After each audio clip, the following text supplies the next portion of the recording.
Anong sagot? How's your life? Vida! Ulitin natin, how's your life? Okay, so mga kaibigan, napakinggan natin kanina, may nag-testimony about sa kanyang nabago ang buhay. Do you want more? Sa AIM Global, walang pinipiling tao, professional, non-pro, nakapag-aral, hindi nakapag-aral, matanda, nakapagtrabaho, hindi nakapagtrabaho, bata man, walang pinipili. Do you believe that? Ngayon, ang ipakikilala natin, isa sa mga bata na naging milyonaryo sa company natin at talaga namang tumodo-todo ang paglipad, naging successful ang kanyang grupo, hindi lamang siya at napakaganda ng kanyang isa-share sa atin ngayon. Isa sa pinakabata ito, binata rin, at pinabubulong niya sa akin, i-announce ko raw, available siya. Ayan, so gusto niyo na ba siyang makilala?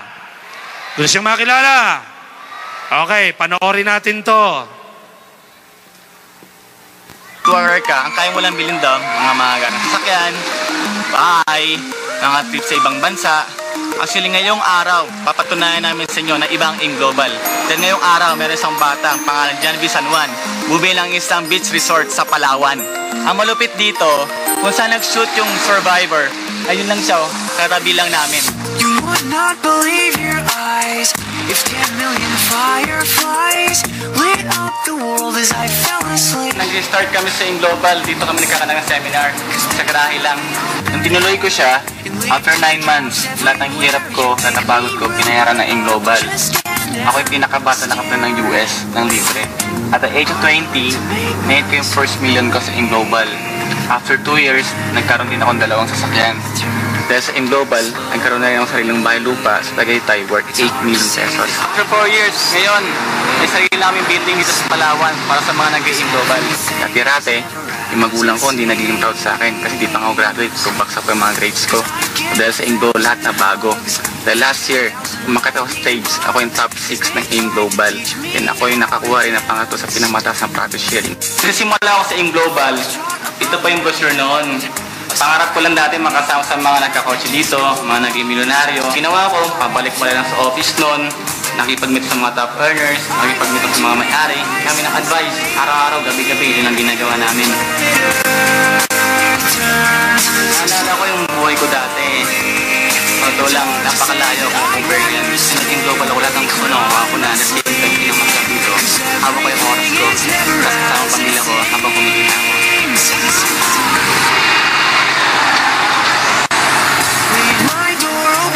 Akala ko lahat ng pangarap ko nakuha ko na. Yung palang simula pa lang. Dahil sa AIM Global, nakuha ko ultimate dream car ko na Camaro. Dati napanood ko na sa Transformers, pero ngayon si Bumblebee, kotse na ni John V. Kumita lang 10,000, 15,000, tuwang-tuwa na ako. Pero ngayon, na-experience ko sa AIM Global, kumita pa ng almost million. Ano kayong pakiramdam nun? Hindi ko ma-explain. Mas nakiya mo yung pangarap mo kaya sa ibang tao. Kasi kapag ginawa mo yun, for sure, effort na lalabas yun, mas malaki. And pangalawa, dapat meron kang paniniwala sa sarili mo na kayang-kaya mo lahat. And huwag mo kakalimutan na kasama mo yung Diyos. Kasi nga, sa akin, nasimula ako sa AIM, ang tumatak ng sa puta ko, I can do all things through Christ who strengthens me.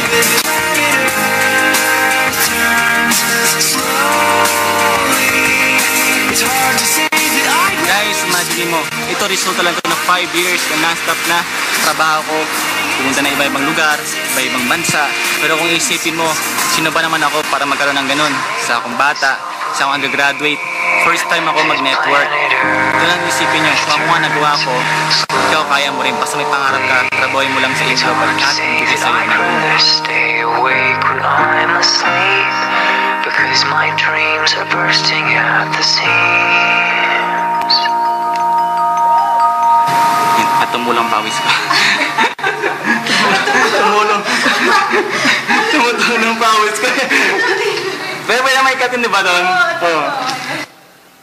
Please welcome John Vincent San Juan! Hello!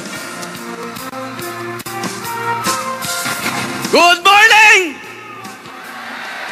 Grabe, 5 years na pa lumipas, naalala ko na 5 years na pala yung graduation day na, lumipas din. So, sabi ko sa sarili ko, kahit hindi man lang ako nakatayo sa maraming tao, palakpakan ng 100 katao sa graduation, okay lang kasi dito sa Global, meron 1,000 katao na dito sa harapan ako para palakpakan nyo. Sorry. Grabe! Being honest po, pangarap ko po lamang sa harapan po dito. Bakit po? Naalala ko po dati, yung first event po na Global sa Aliw Theater, umattend po ako doon as a student. Dati po, at siya kong estudyante na lagi lang natulog sa klase, hindi po mapasok. Kung pasok man po, mangongopya lang ako. Yung nakita po yung Global, alam niyo po, gusto ko sabihin sa inyo na gaano ka-powerful yung isang decision making. Bakit po? Nag-decide po that time, nag-give up yung pag-aaral ko. Bakit po? Kasi naniwala ako, may mga bagay na kapag dumaan, pwede mong balikan. Pero may mga bagay kapag dumaan, di mo pwede balikan. Yung opportunity ng Global. Tama po ba? So, tinuloy ko yung Global. Alam niyo po nangyari? Parang kayo na rin. Parang mga ginawa po nyo, ginawa ko rin po yun yung mga pabalik-balik sa office. At the same time, pinag-aralan ko po siya. Dumating yung point po na parang nahihirapan na rin po ako. Ito tumanak sa utak ko. Sa school po nga namin may mga magna. Alam yung magna? Magna 9 years nga sa pag-aaral. Hindi umihinto para makakuha ng diploma. Dito lang sa Inglo, 1 to 2 years na maghihinto ka. Tama ba? Sabi ko sa sarili ko, may mga ibang tao nga, mga liit na bagay, hindi humihinto. Sabi ko, mas kailangan ko tungkol ito sa Global.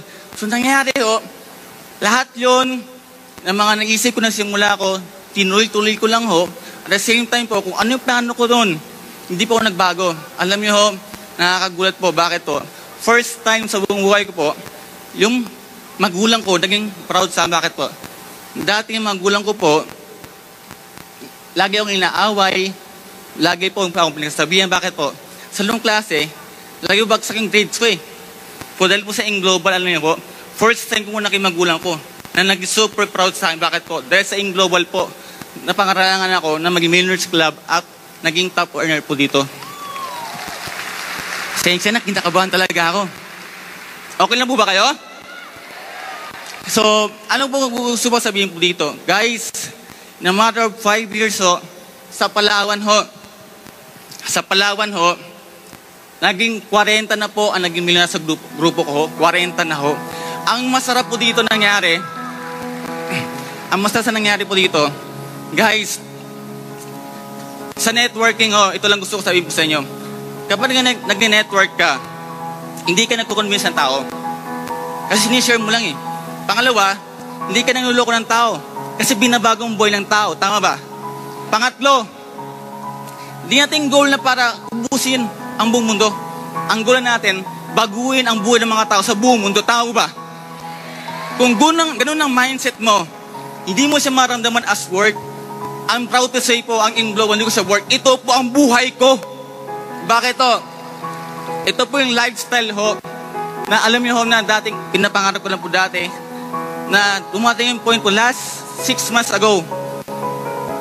Hindi po nagtrabaho. Pero dahil po sa Global, guys, starting po lang po ng January to February sumikay po ako ng 1 million pesos po. Salamat sa mga plaka ko niya. Wait lang. Sino ka ba? Then, alam niyo grabe! Power! Alam nyo guys, sa mga nagsisimula po dito, ito po gusto ko sabihin po sa inyo lahat. Kung may mga tao po dito nahihirapan po kayo, dumating yung point po na parang gusto mo nag-quit, guys, may another decision ka dapat gawin. Bakit po? Yung simula ka, alam mo, nag-decide ka. Yun ang last decision mo. Guys, dumating yung point na nahihirapan na po ako, nag-decide ulit po ako na ituloy ko pa rin. Ituloy ko pa rin. Bakit po? Alam nyo, sa Global, is a never-ending na decision making. Yung nag-decide po ako, alam nyo po guys, nangyari, sobra-sobra po yung bumalik sa akin. Kasi naniwala po ako, kapag kayo nag-decide kayo, basta ituloy mo lang. Kahit na nahihirapan ka, mayroong malaking pong biyaya, bibigay po sa inyo ang Diyos. Tama po ba? And last na lang ho, sa may nararamdaman po dito, lahat ng mga tao na kausap nyo, puro negative, di mo na kaya. Okay lang yon. Kasi kung negative sila, bakit po? Mas mahirap mo lahat ng tao, puro positive. Kasi lahat ng tao, puro member na. Tama ba? Di mas masaya ka kung lahat ng tao negative. Ibig sabihin, mas malawak pa yung market mo. Tama ba? Ito pa gusto ko sabihin, babaw magtapos, dahil po sa yung global, yung malit na pangarap ko, lumaki ho. By the next year, 6 years na po ako. Guys, di ba nakita nyo kanina bumili ako ng isang beach resort sa Palawan? Ang kaharap lang po nun, yung island po kung saan nag-shooting Survivor. Ang malupit sa lugar na po yun sa San Vicente, ako may pinakabata na kabili ng isang beach resort po doon. Ang goal ko po dito, sa lahat mga nag-aim global, lahat kayo, pwede pumunta po doon para mag-team building. Ito ba gusto sabihin po sa inyo guys? Grabe no? Gusto po sabihin po sa inyo na next goal ko ho, by next year ho, dahil may beach resort po ako, itutuloy ko po yung plano ko po, bibili na po ako ng sarili kong yate. So guys, yun na lang gusto ko sabihin po sa inyo, gusto patunayan po sa inyo, kung sa aim, ako po kumikita na po ako, hindi pa rin akong humihinto ng mangarap po, how much more sa mga nagsimula, mas kailangan mong mangarap.